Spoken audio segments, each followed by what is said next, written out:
L'intercesseur est donc le veilleur, le gardien de l'église, le gardien du royaume de Dieu. Mon frère, ma soeur, dis à quelqu'un, il faut aimer l'intercession. Il faut aimer prier pour les autres. Car quand tu pries pour les autres, Dieu te bénit permanemment. Alléluia.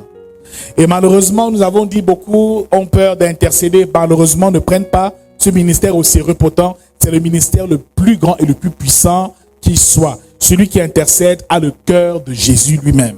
Celui qui intercède a le cœur de Christ. Parce que Christ est non seulement notre avocat auprès du Père, mais il intercède en notre faveur. Celui qui a dans le fardeau des âmes et qui désire permanemment présenter à Dieu les soucis, les problèmes et les fardeaux du peuple de Dieu, des frères et sœurs, est une personne qui est permanemment bénie au nom de Jésus-Christ. Nous avons vu que Abraham avait intercédé en faveur de Sodome et Gomorrhe. Il avait demandé à Dieu de ne pas détruire Sodome et Gomorrhe. Si s'y trouve seulement 50 justes, 20 justes, 10 justes, 5 justes. Et la Bible déclare qu'il n'y avait 5 justes à Sodome et Gomorrhe, sinon Dieu n'aurait pas détruit. Ici, Abraham a intercédé en faveur de Sodome et Gomorrhe. Nous avons dit que intercéder n'est pas prier. Intercéder, ce n'est pas d'abord prier. Intercéder, c'est parler en faveur d'une personne ou en faveur de quelqu'un. Nous l'avons dit la dernière fois. Mon frère, ma soeur, l'intercession est ce qui nous manque dans l'église. Parce que lorsque l'intercesseur se tient à la brèche, aucun mauvais esprit ne peut polluer l'atmosphère de Dieu. Celui qui intercède se tient à la brèche, veille, prie et jeûne pour que le peuple de Dieu soit béni. Je déclare que le Seigneur fait de nous des intercesseurs. Nous avons vu le cas de Moïse. Et nous allons même encore lire ce texte, une portion de ce texte ce matin, qui, après avoir appris que le peuple s'est détourné de Dieu et a fait un veau d'or, ce qui veut dire l'idolâtrie, c'est un péché que Dieu condamne. Dieu a décidé donc de détruire son peuple. Moïse aussi a intercédé. Et dans le livre d'Exode chapitre 32, qui nous interpelle ce matin, la Bible nous dit au verset 9, l'Éternel dit à Moïse, je vois que ce peuple est un peuple au cou raide. Maintenant, laisse-moi. Ma colère va s'enflammer contre eux et je les consumerai, mais je ferai de toi une grande nation. Dans Exode chapitre 32, toujours au verset 11, Moïse implora l'Éternel son Dieu et dit, pourquoi, ô Éternel, ta colère s'enflammerait-elle contre ton peuple? Fait sortir du pays d'Égypte par une grande puissance et par une main forte. Et au verset 12, le verset qui nous intéresse, pourquoi les Égyptiens diraient-ils? C'est pour leur malheur qu'il les a fait sortir.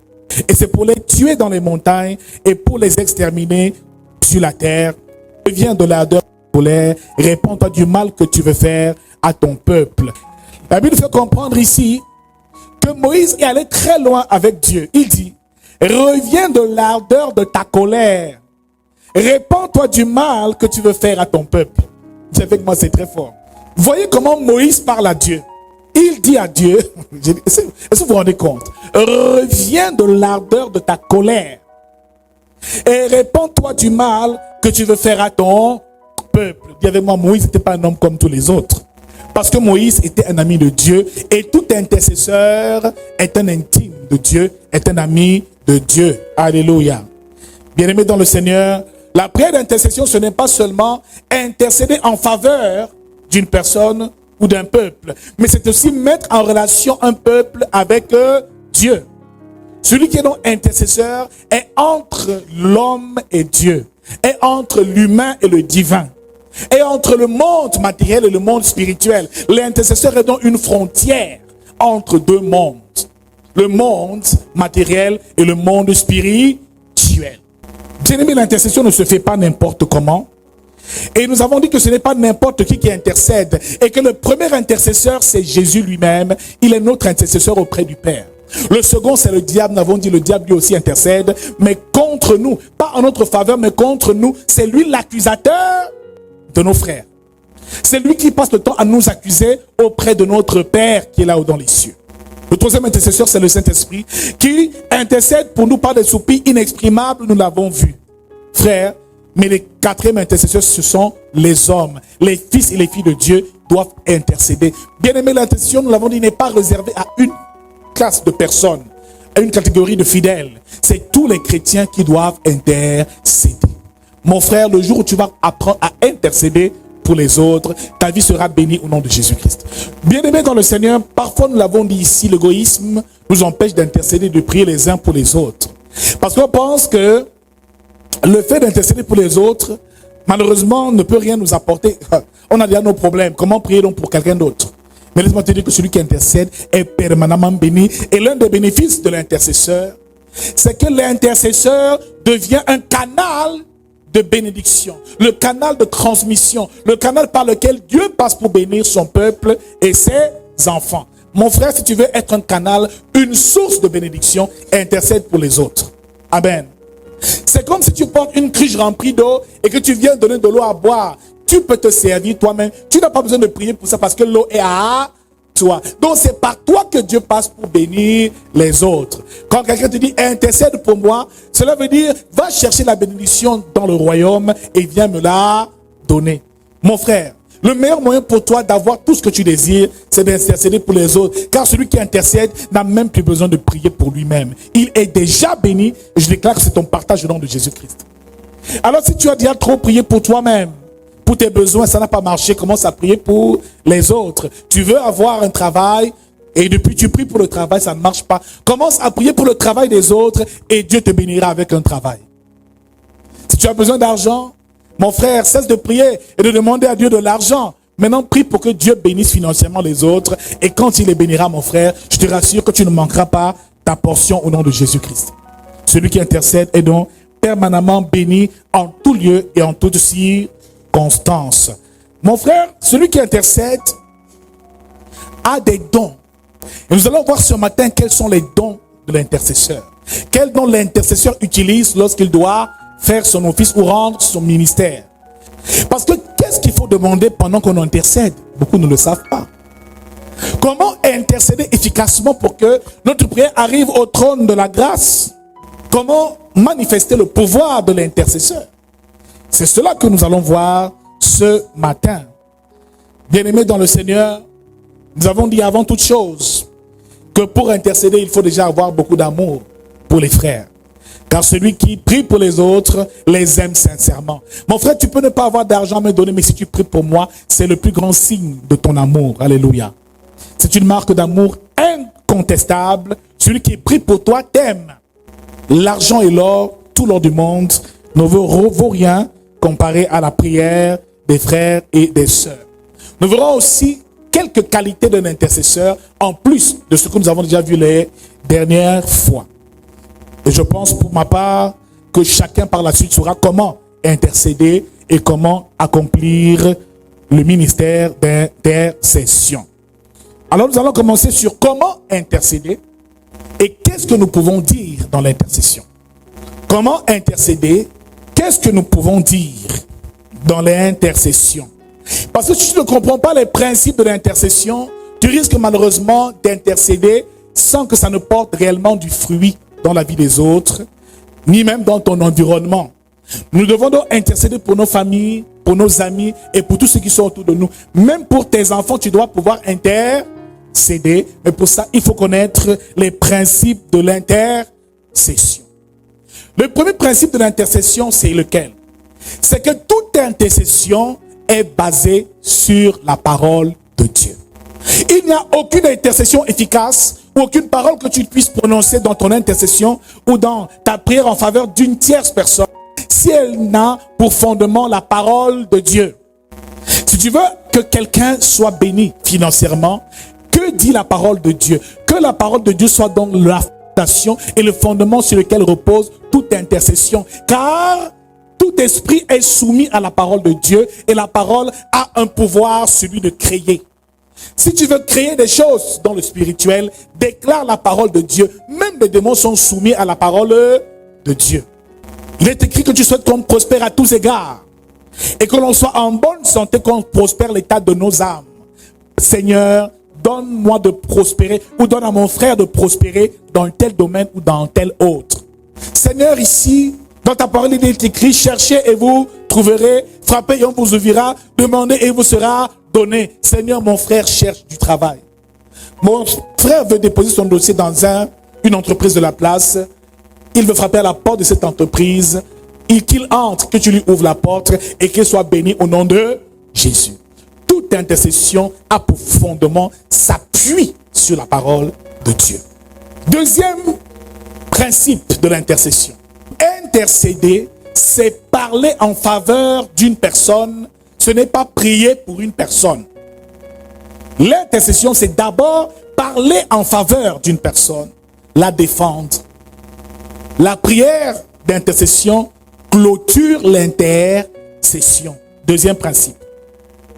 L'intercession n'est donc pas d'abord une prière, mais une requête, des paroles, des arguments qu'on prononce devant l'Éternel afin que la personne ne soit plus condamnée et soit acquittée ou alors soit pardonnée de ses péchés ou de ses fautes. Ce sont donc des arguments. Un intercesseur est comme un avocat qui donne des arguments pour que la personne soit délivrée ou soit libérée, qui intercède donc auprès de Dieu. Trouve donc des arguments dans ton intercession pour que Dieu pardonne et fasse grâce à la personne. Troisième principe de l'intercession, avant toute intercession, se rassurer que la personne pour laquelle nous intercédons n'est pas sous une malédiction divine.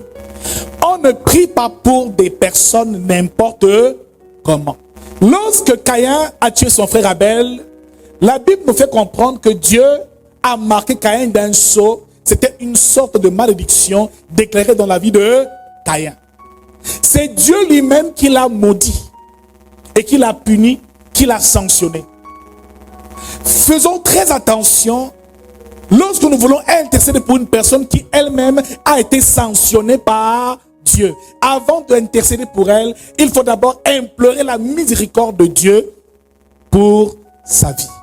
C'est un troisième principe qui est très important. Parce que beaucoup de personnes viendront te voir, prie pour moi, intercède pour moi. Pourtant, ces personnes savent ce qu'elles ont fait. N'intercède pas pour quelqu'un qui ne veut pas se repentir et qui veut rester et demeurer dans le mal. Il y a donc des sorciers qui viennent dans l'église, des personnes malveillantes qui viennent nous rencontrer et nous poser des multiples problèmes. Priez pour moi, intercédez pour moi. Il faut donc utiliser le premier don spirituel, le don du discernement des esprits, pour savoir si ce qu'elle dit est vrai.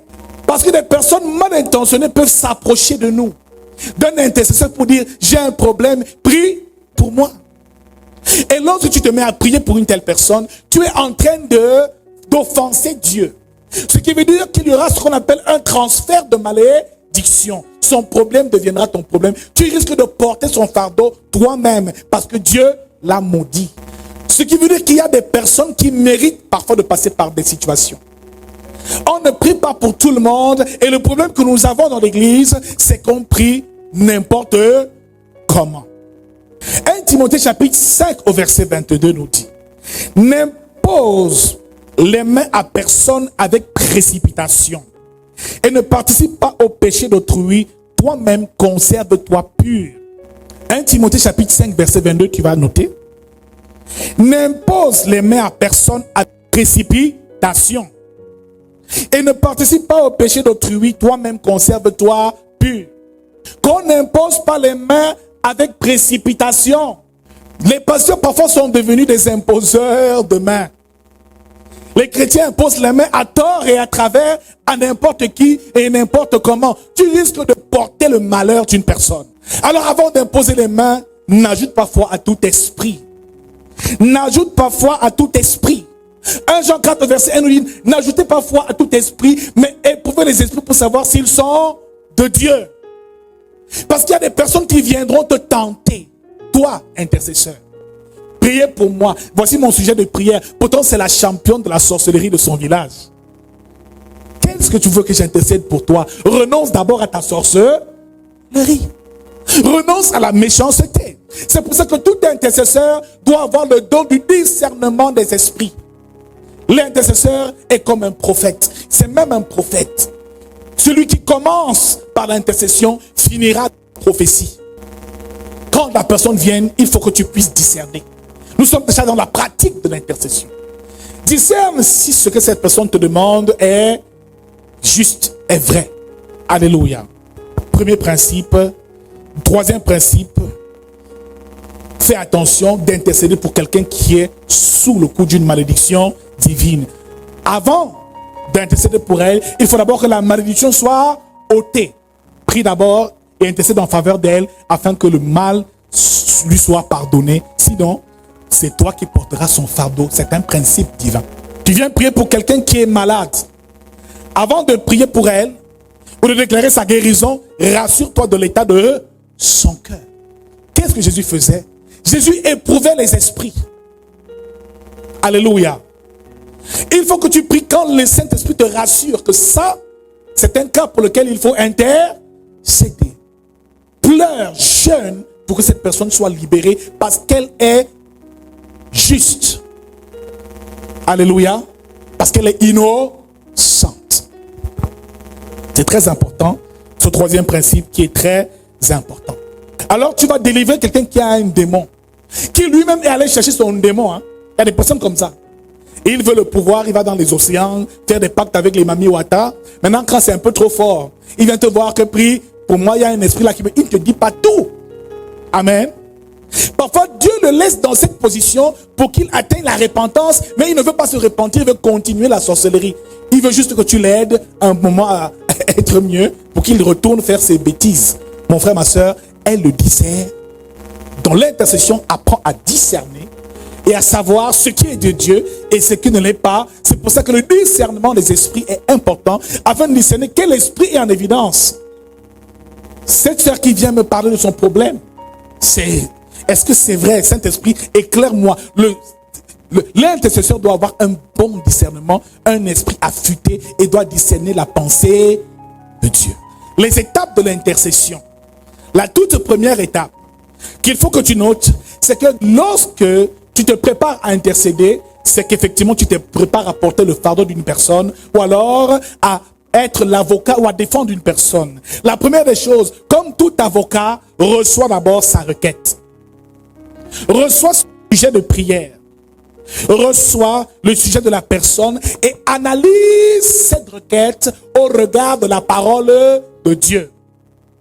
À chaque fois que quelqu'un vient te voir et a besoin de ton intercession, de ton intervention divine et sur le plan spirituel, de t'engager spirituellement, il faut d'abord recevoir sa requête. Qu'est-ce qui ne va pas? Oh vraiment, j'ai tel problème, il y a ceci, je vous en prie, intercédez et priez pour moi. Reçois la requête et analyse premièrement cette requête au regard de la parole de Dieu. Cette requête, tu dois l'analyser au regard de la parole de Dieu parce que la parole de Dieu doit être le fondement de toute chose. Alors imagine une femme vient te voir. Vraiment, mon mari m'a quitté, il m'a abandonné, il me trompe avec une autre femme, il m'a laissé.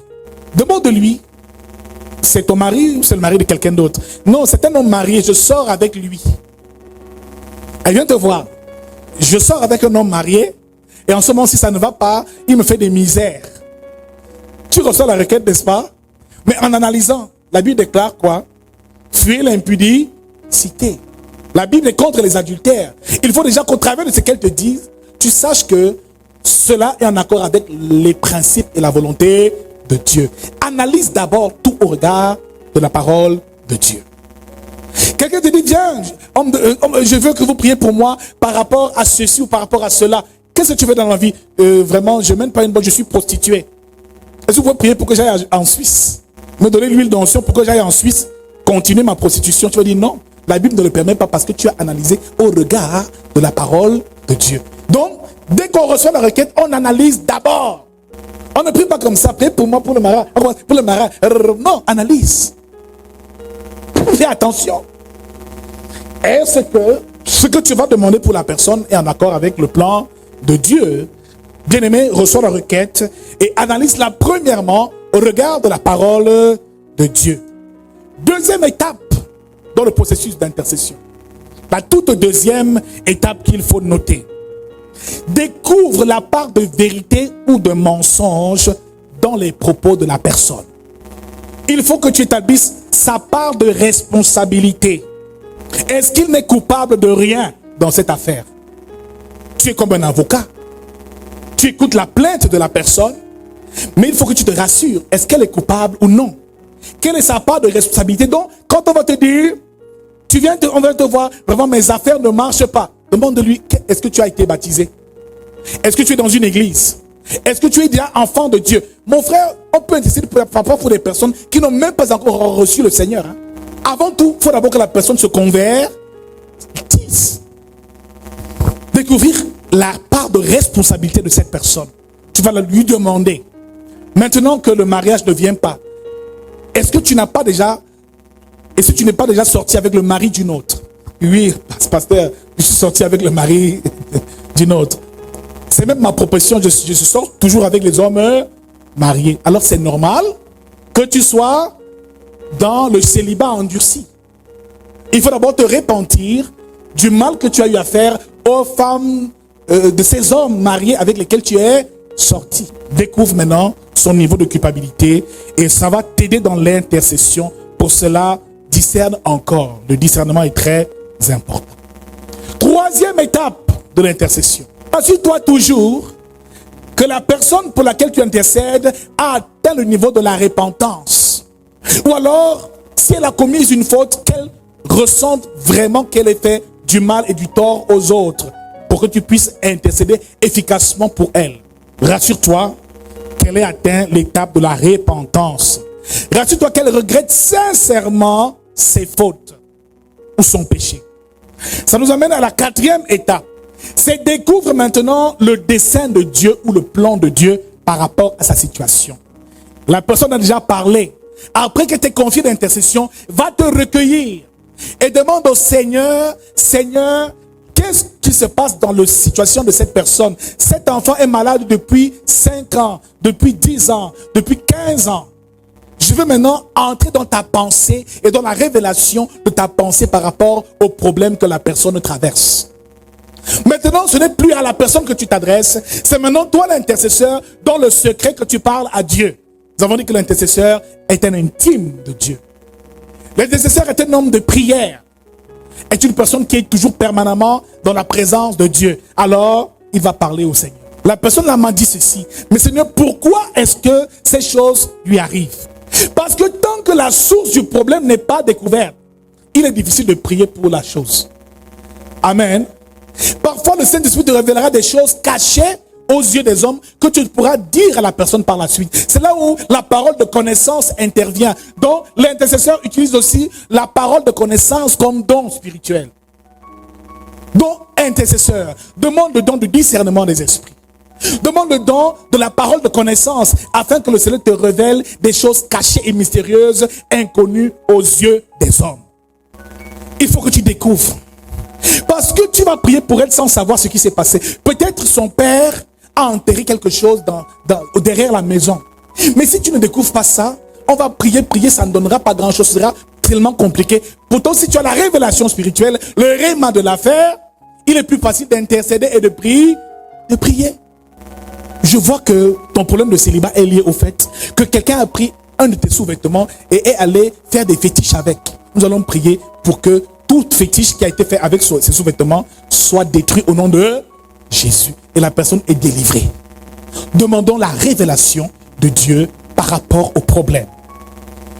Découvre la pensée de Dieu par rapport à la situation que la personne traverse. Découvre les raisons divines du problème. C'est ce qu'il va falloir découvrir dans l'intercession à la quatrième étape. Maintenant, c'est avec Dieu que tu as affaire. Ou alors c'est à Dieu que tu as affaire. Maintenant que le mal a été découvert, maintenant que le Seigneur te révèle ce qui ne va pas dans la vie de la personne, maintenant, il faut donc donner des arguments. Il faut plaider. Il faut défendre la personne. Dis-lui, Seigneur, elle n'était pas là.